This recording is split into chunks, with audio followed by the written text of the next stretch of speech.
Thank you very much for inviting me. It's a real privilege to be here. It's been fascinating so far.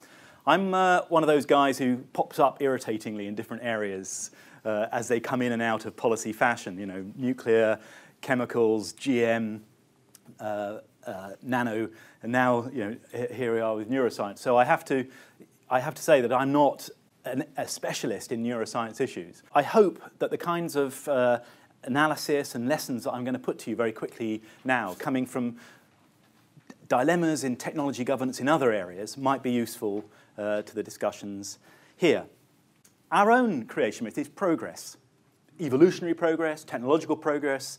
You can't stop progress, and you can find this cropping up very saliently. A place like The Economist will headline stories about manifest disasters with some technology or other. Well, hey, you can't stop progress.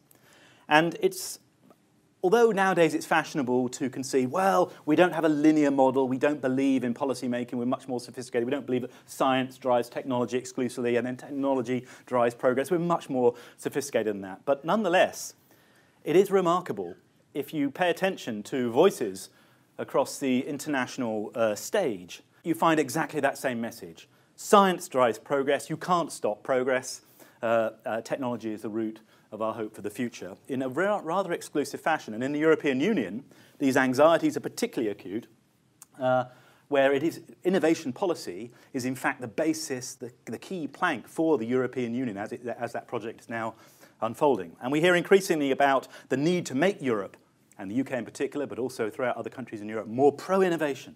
I just want to sort of reflect for a moment, what does that mean, to be pro-innovation? I think, to be blunt about it, it's a little bit of a North Korean style discourse. Let me substantiate that.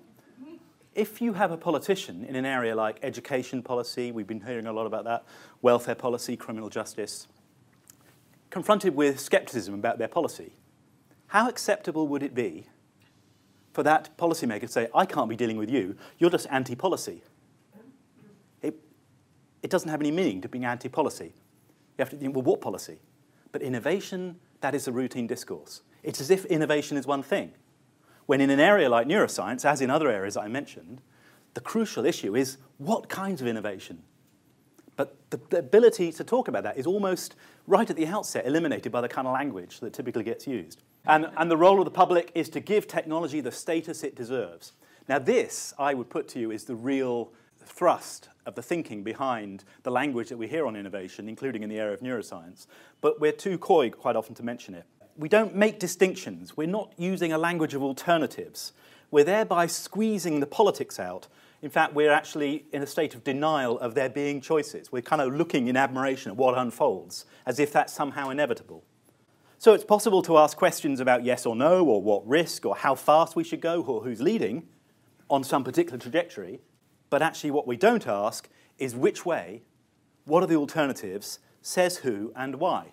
And of course, neuroethics is trying, in ways I'm going to try and quickly touch on, like other disciplines as well, to grapple with that. So this is the background for why it matters so much to do the kinds of things that neuroethics and other sort of lenses on these issues try and do, which is think more deliberately about the choices we have. So it really matters what the conditions are bearing on the early development of areas of neuroscience as well, because we will find it very difficult to get out of them if we don't think hard about them in advance. And yet what we typically do in regulatory debates about neuroscience, like in other areas, is we ask, what risk? We assume there's a particular pathway, and then we simply say, what are the risks on some measure of that pathway? Is it acceptable or not? Or indeed, more commonly, is it tolerable?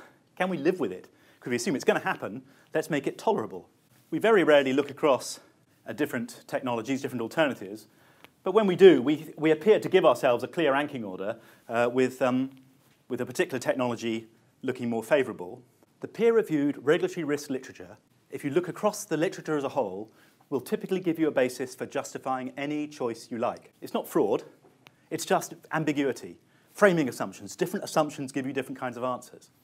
So the whole notion of evidence-based policy, which is very prominent in an area like neuroscience, is fundamentally problematic because one can pick from that evidence to justify particular trajectories as whoever is the incumbent actors might wish to do, without actually stitching up the evidence, just by judicious choice of particular studies.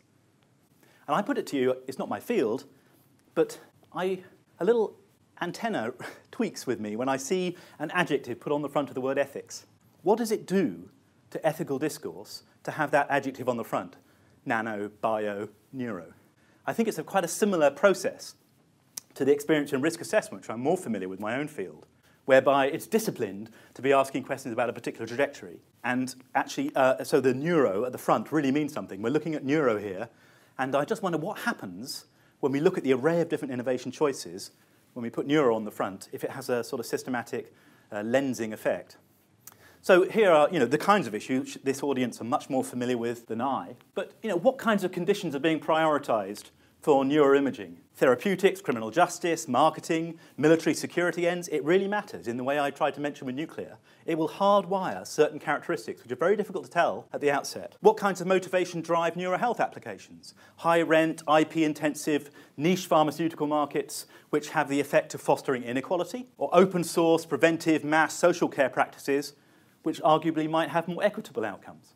Now one might say, well, that's not the job of neuroscience to address that, but my point is that only applies if we have this one-track race idea, where the science is a science and it'll unfold in whatever way is most rational. When we see it instead as an evolutionary process, subject to social forces and power, then it really does matter to address these kinds of questions, which I know many people in the room are working on.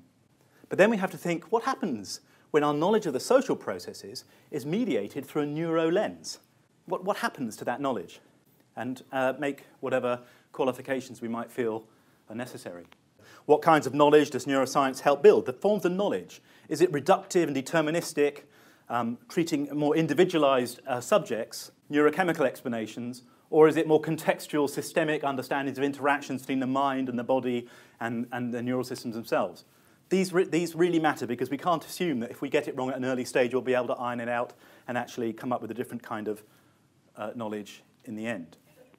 And these principles are about ways, practically, because what I've done so far is quite abstract, quite general, quite high concept. How can we practically take on board some of the implications of this in a way that's relevant for policymaking in the way my title gave me? And of those three principles, the first one is responsibility. Now, there's an awful lot of fashionable discussion going on now around responsible innovation. I think it's quite a welcome development, but there's a whole series of different buzzwords that come in. I used to work on these issues 10 years ago under the banner of precaution. Now it's responsible innovation. And what happens typically is policy needs justification. It needs, when it's approached by critics, to defend itself. And cost-benefit analysis, decision analysis, ethics, participation, all at different times offer that justification.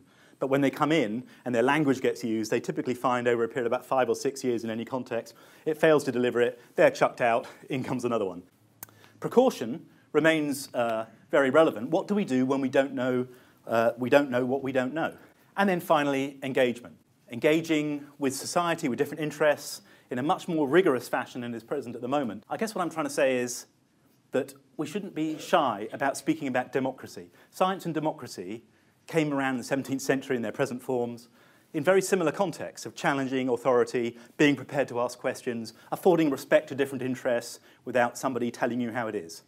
The motto of the Royal Society, which doesn't so often get put on the reports nowadays, is nullius in verba. Don't take it on authority. And yet it's ironic how often those reports are laying down the authority of science.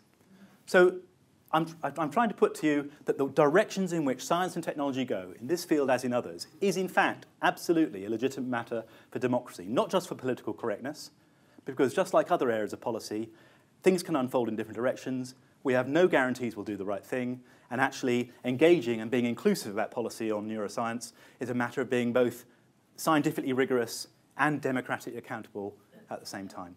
So thank you very much.